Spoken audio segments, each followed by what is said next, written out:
మన మనస్సు ఒక అతీతమైనది అన్నమాట. దానిలో అద్భుతమైనటువంటి ఒక కలిసిపోయే గుణం ఉంది.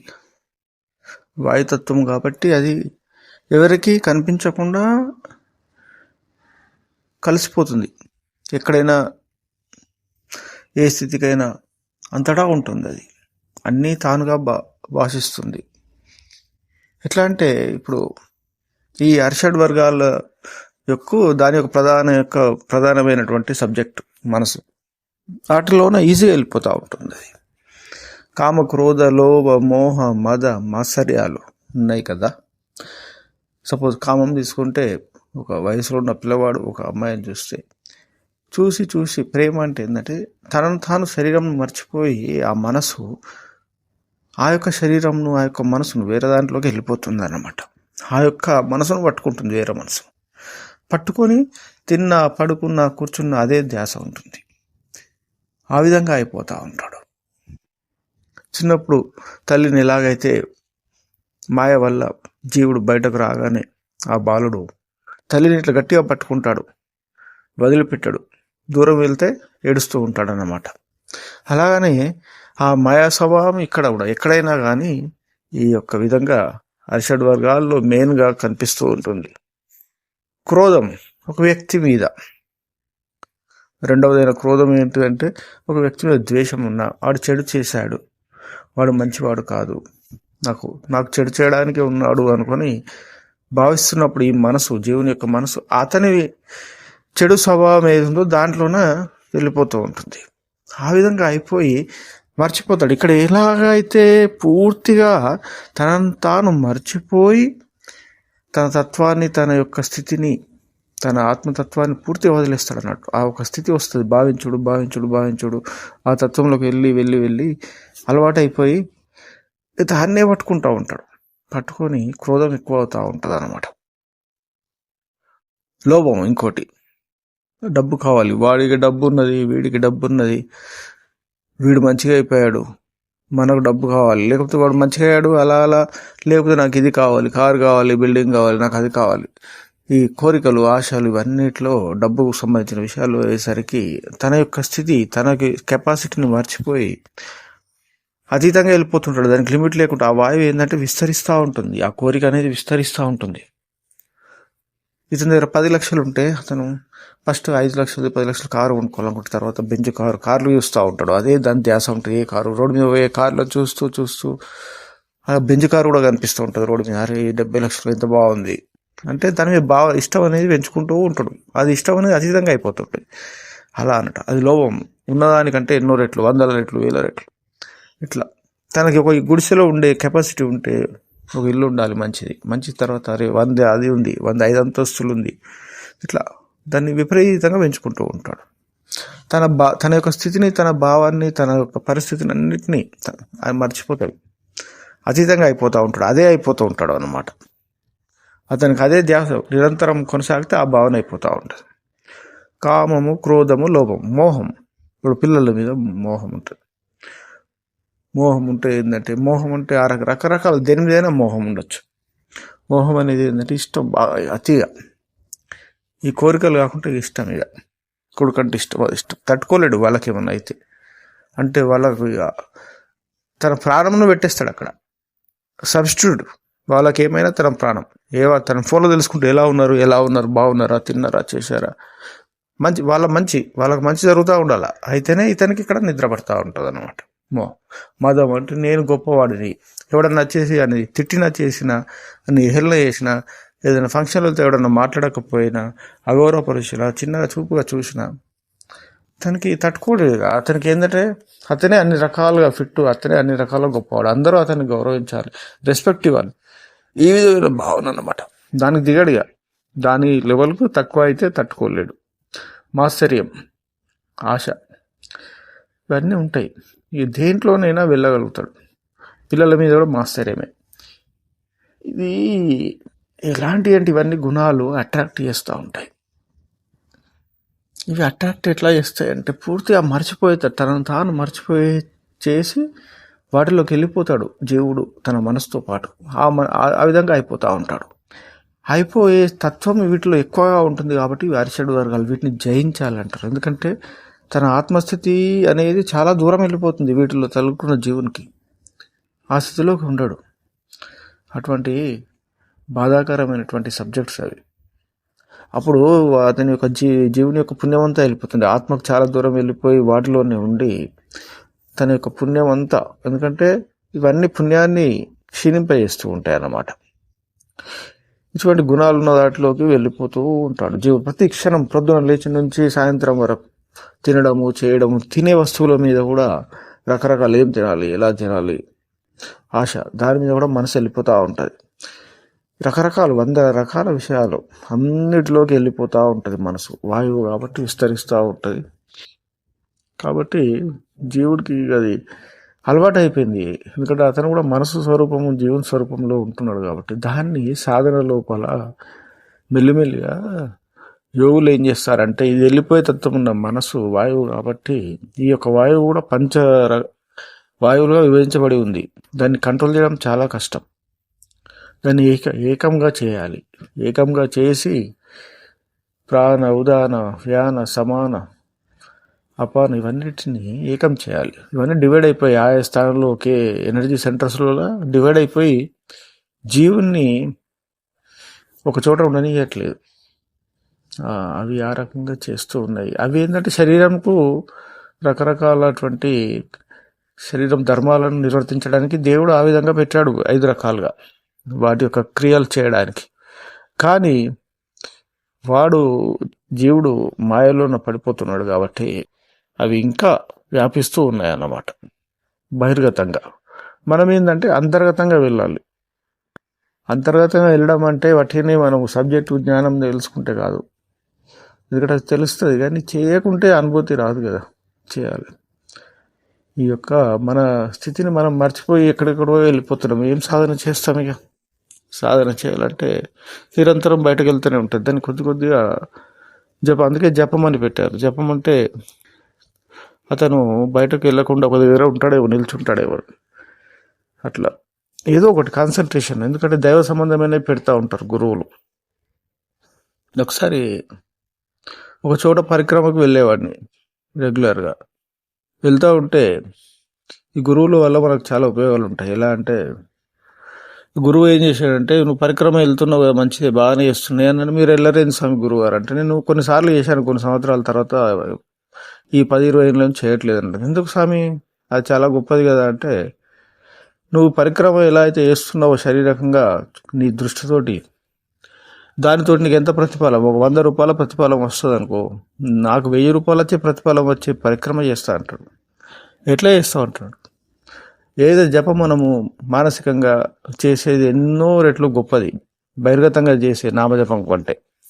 ఆ విధంగా నువ్వు బహిర్గతంగా శరీరంతో మనసుతోటి తిరుగుతూ ఉన్నావు, నేను మానసికంగా తిరుగుతున్నాను. నువ్వు 3 గంటలు తిరిగి వస్తావు, నేను కూడా 3 గంటలు ఇలా కూర్చొని ఒక్కొక్క అడుగు వేసుకుంటా. అక్కడ ప్రతి అణువులోన నువ్వు బహిర్గతంగా మనుషులను, ఇప్పుడున్న పరిస్థితి, నేను అంతర్గతంగా ఆ కాలంలో, కృష్ణుడున్న కాలంలో, రాముడున్న కాలంలో ఎక్కడైతే ఆ స్థల పురాణం ఏదైతుందో ఆ స్థల పురాణం ఊహించుకుంటూ అక్కడ వాళ్ళు ఉన్నట్టుగా, వాళ్ళు తిరిగినట్టుగా భావిస్తూ, వాళ్ళని చూస్తున్నట్టుగా భావిస్తూ అన్ని ప్రదేశాలు తిరుగుతూ మెల్లమెల్లిగా నీలాగే తిరుక్కుంటూ వస్తూ ఉంటారు రోజు. నేను ఆ కాలంకు చెందిన వాడిని అయిపోయాను కాబట్టి ఇప్పుడు ఈ కాలంలో తిరగాల్సిన అవసరం లేదు, నిరంతరం తిరుగుతూనే ఉన్నాను అదే ధ్యాసలో, నాకు ఎన్నో రెట్ల పుణ్యం వస్తుందని చెప్పాడు. దీంట్లో లోతుగా ఎంతో అర్థం ఉంది, అర్థం చేసుకోవాలి. మన స్వరూపాన్ని, మన భావాన్ని, మన స్థితిని ఎక్కడ పెడుతున్నాం అనేది మెయిన్ సబ్జెక్టు. ఆ రకంగా పుణ్యం వస్తుంది, పాపం కూడా వస్తుంది. ఈ విధంగా చేసుకుంటే ఆ విధంగా. అయితే ఆయన గురువుగారు చెప్పినట్టుగా నేను తర్వాత చేశాను. చేస్తే ఎంత అద్భుతం అంటే, దేవుళ్ళని దర్శించుకుంటూ తిరగడం, అప్పటి మనుషులను, సత్యయుగం మనుషులను, ద్వాపరయుగం మనుషులను, పుణ్యాత్ములను చూస్తుంటే కొన్ని రోజులకు వాళ్ళు మనలాగా ఉన్న హైట్ ఇవన్నీ కాకుండా తెలియకుండానే వాళ్ళు కొన్ని రోజుల తర్వాత వాళ్ళ హైట్స్ 10 అడుగులు, 20 అడుగులు, 30 అడుగులు కూడా ఒక కాలంలో ఉంటారు సత్యకాలంలో. ఆ విధంగా ఒక్కొక్కసారి కనిపించడం అంటే ఇది చెప్పరాదు. అటువంటివి అంటే సత్యదర్శనం చేయిస్తారు వాళ్ళు, మనం నిజంగా మనసును పెడితే. ఏ విధంగా బాహ్య వస్తువులో మనం మనసును పెడతా ఉంటామో దాంట్లోనే మన ప్రాణం ఉంటుంది, దాంట్లో కూడా ఎన్నో విషయాలు తెలుస్తూ ఉంటాయి. ఆ విధంగానే ఈ విధంగా కూడా మన మనసుతోటే మనం అన్నీ తెలుసుకోవాలి. బహిర్గతంగా మనకు కళ్ళకి కనిపించాలని కాదు, మనసుతోటి ఎన్నో చేసుకోవచ్చు. దీన్ని మన జ్ఞానం అంటే ఇదే. జ్ఞానం అంటే వినడానికి మన డాటా కాదు, నాలెడ్జ్ కాదు. అది దాంట్లోన మనము అనుభూతి పొంది దాన్ని సాక్షాత్కారం చేసుకోవాలి. సాక్షాత్కారము దాన్ని ప్రూవ్ చేసుకోగలిగినప్పుడే ఎవరికి తెలియనటువంటి విషయాలు కూడా మనము ఎక్కడికంటే అక్కడికి వెళ్ళి, ఎన్నో ఉన్నాయి, ఎంతమంది తెలుసుకున్నా ఇంకా తక్కువే. మనం కూడా కొన్ని తెలుసుకోవచ్చు. సబ్జెక్ట్ చెప్పుకొని ముక్తి పొందాలి. ముక్తి పొందడం అనేది అది లాస్ట్. ఆ స్థితికి వెళ్ళాలంటే ఎన్నో మార్గాలు ఉంటాయి. అమెరికా పోవాలంటే ఫస్ట్ నేను ఇక్కడ వీసా చేసుకోవాలి, అది చేసుకోవాలి, స్టాంప్ వేయించుకోవాలి, అన్నీ ప్రాసెస్ అదొకటి, అన్నీ చేసుకోవాలి. అలాగే ముక్తి పొందాలంటే ఎన్నో అనుభూతులు. గురువులు అందుకే గొప్పైన గురువులు గొప్ప దారులు చూపిస్తూ ఉంటారు. ఇంకా సాధనలలో ఎంతో ఉంటుంది. మీరు కూడా మీ బుద్ధిని షార్ప్గా చేసుకోండి. ఆ యొక్క దేవుని యొక్క ఫోటోలు కానీ, లేకుంటే ఆ యొక్క ఆత్మజ్యోతిని కానీ, ఆ యొక్క మనసు ఏకీకృతం చేయడమే కాదు, ఇంకా లోతుగా వెళ్ళండి. వాళ్ళతోటి కలిసి తిరగండి, వాళ్ళతోటి భుజాలు వేసుకొని తిరగండి, వాళ్ళ కాళ్ళ దగ్గర కూర్చొని వినండి. రాముని యొక్క జ్ఞానాన్ని రాముని నోటి నుంచి వినండి. లక్ష్మణుని యొక్క దర్శనం చేసుకోండి. లక్ష్మణుని యొక్క రామభక్తిని చూడండి పక్కన కూర్చొని. ఇలా మనము అన్ని యుగాలకు వెళ్ళి సత్యదర్శనం చేసుకోవాలి. అది సాధ్యం కానిదనేది కాదు, అంతా సాధ్యమే. గొప్ప ఋషిని దర్శించుకోండి, ప్రహ్లాదుని దర్శించుకోండి. అతను చిన్నప్పుడు ఎంత కష్టపడ్డాడు. అతనికి మంటల్లో వేశారు, పాములతో కరిపించారు, లోయలో పడేశారు, సముద్రంలో ముంచారు. అతని భక్తి వల్ల, అతని భక్తి ఎంత గొప్పది. అతని మనసు అంతకుముందే ఏ విధంగా పరిణతి చెంది ఉంది. క్షణము విష్ణువుతోటి ఉండి ఉండి ఉండి ఉండి విష్ణువు తానైపోయాడు. విష్ణువు లేనిది అతనిది శ్వాస నడవడం లేదు. బయటకు అనడం కాదు, లోపల కణము విష్ణువే. అతను విష్ణు స్వరూపమే, కనిపించడు మనకు. కాబట్టి ఎక్కడున్నాడంటే అతని కళ్ళ ముంగట్నే అతను ఉన్నాడు, కానీ అతను గుర్తించలేకపోయాడు. ఆ స్థితి అతను. ఆ దేవదేవుడు రావాల్సిందే కదా. ఈ విధంగా మనము లోతుగా ఈ ప్రపంచం చూసుకుంటూ, ప్రపంచంలోనే సాధిస్తూ, ప్రపంచంను పట్టుకొని మోక్షము అంటే అది కాదు. మనము సాధన అంటే ఏంది? సాధించాల. వాళ్ళ స్థితిలోకి వెళ్ళాలి. వాళ్ళే తానైపోవాలి. చనిపోయే వరకు తానే అయిపోతాడు, మధ్యలోనే అయిపోతాడు. కాకపోతే చివరి వరకు కూడా అదే ఉండాలి, వదిలిపెట్టకూడదు. ఏ స్థితిలో ఉంటే ఆ స్థితికే నువ్వు మళ్ళీ స్టార్ట్ అవుతుంది జన్మ. కృష్ణ భగవానుడు చెప్పాడు కదా భగవద్గీతలో, సాధన నీది ఏ విధంగా ఉంటే అక్కడ నుంచి స్టార్ట్. చివరి చనిపోయేటప్పుడు రామ రామ నారాయణ అని అంటే ఆ విధంగా ఉండదు. చివరి క్షణం వరకు నీలోనే అదే ఉండాలి భావన. ఆ విధంగా చేసుకోవాలి.